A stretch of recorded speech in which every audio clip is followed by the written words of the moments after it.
Sa bansang ito, kahit ang simpleng panonood ng pelikula mula ibang bansa, pwede kang ikulong habang buhay. Kapag lumabag ka, hindi lang ikaw ang magbabayad, kundi pati ang pamilya mo. Kaya ang iba, mas pinipiling tumakbo sa dilim kahit kapalit nito ang kanilang buhay.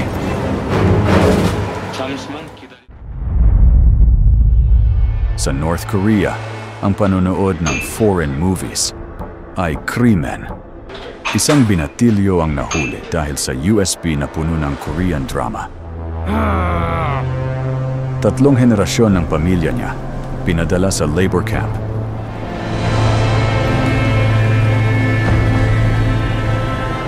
Ang simpleng pagsuot ng jeans o t-shirt na galing sa labas ng bansa, maaaring humantong sa public humiliation o pagkakakulong.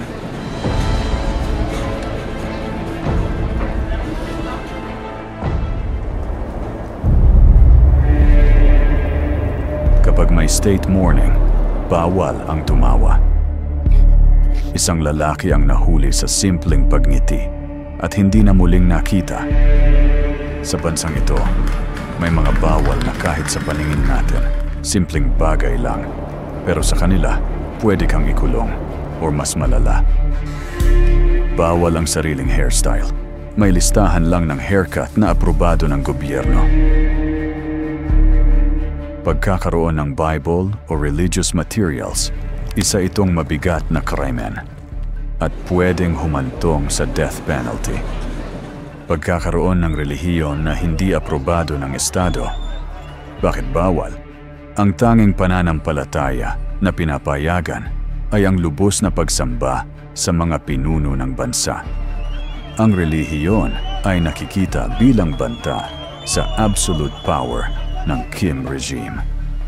Kapalit, lahat ng seremonya at pagtitipon ay nakasentro sa Juche ideology, ang sariling pilosopiya ng bansa. May mga monumento at ritual para sa mga pinuno na parang kapalit ng pagsamba sa Diyos.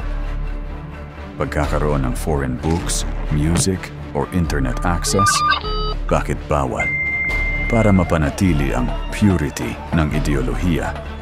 Kahit isang banyagang kanta o libro ay maaaring magpabukas ng kaisipan sa ideya ng kalayaan. Kapalit, may sariling intranet ang North Korea na tinatawag na Kwangmyong, limitado sa aprobadong websites. Lahat ng libro at musika ay dapat aprobado ng pamahalaan. Sa labas ng North Korea, ang mga bagay na ito ay karaniwang kalayaan.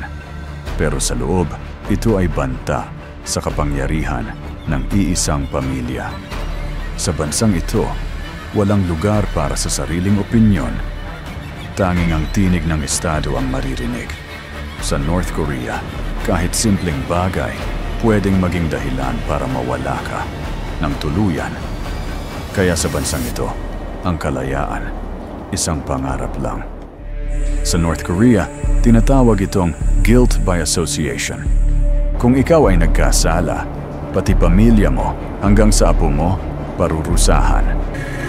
Hard labor, gutom, at malamig na selda hanggang sa mawalan ka ng pag-asa. May 3 paraan ng pagtakas. Tumawid sa frozen Yalu River papuntang China.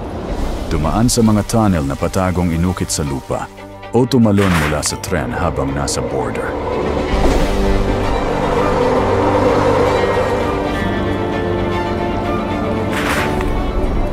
Ngunit sa bawat hakbang, may bantay na sniper, may minefield, at may panganib na mahuli bago makarating sa kalayaan. Para sa iba, mas pipiliin ang lamig ng gabi at panganib ng bala kaysa mainit na hawla ng takot.